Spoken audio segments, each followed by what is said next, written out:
My name's Owen, and I'm 39. I've never been one for drama, never needed to be the center of attention. I'm more of a fix-it-with-my-hands kind of guy. Grew up with three brothers, a quiet mom, and a father who said little but meant every word.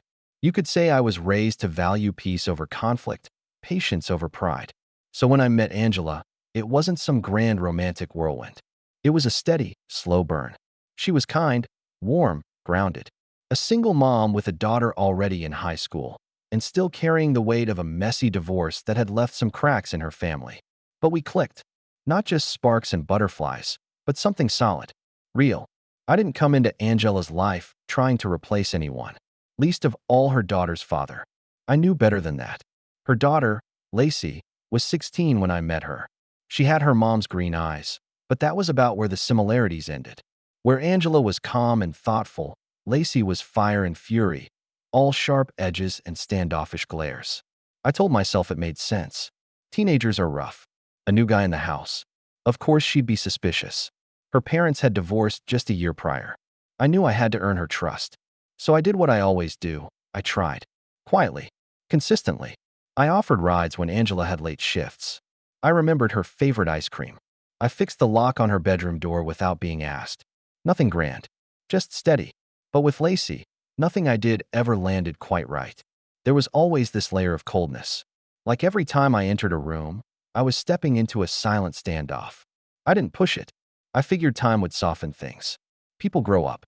Wounds heal. That's what I kept telling myself. Angela noticed the tension, of course.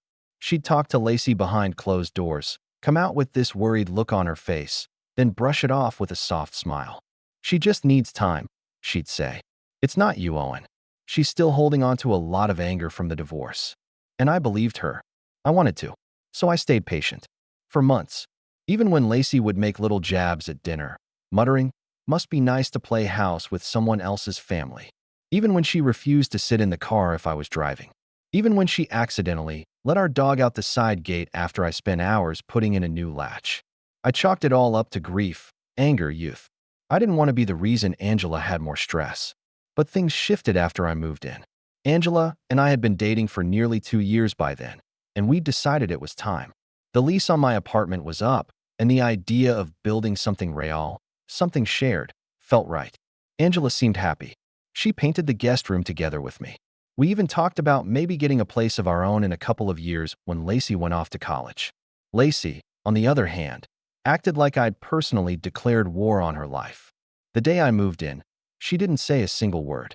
Just watched me from the top of the stairs like I was hauling in boxes full of poison. I tried to joke. Offered to let her have first dibs on the leftovers in the fridge. She didn't even smirk. Just turned and walked off like I wasn't there. I should have taken that moment more seriously. The first real blow-up happened 2 weeks later. It was over something stupid. Leftover Chinese food.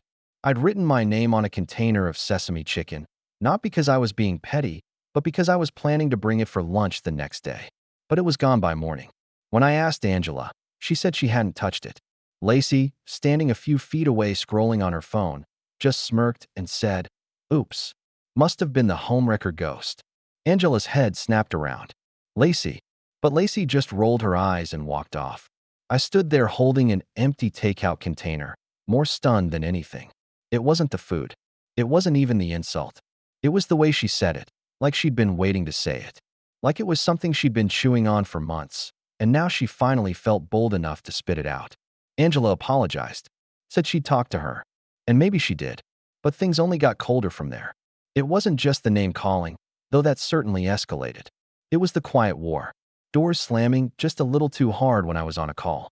My tools accidentally knocked off the shelf in the garage. Her blasting music when Angela and I tried to have a quiet night in.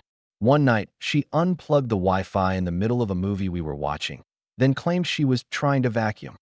The plug was 3 rooms away from any carpet. Every time I brought it up, Angela looked more and more tired. "She's a teenager," she'd say. "She's acting out."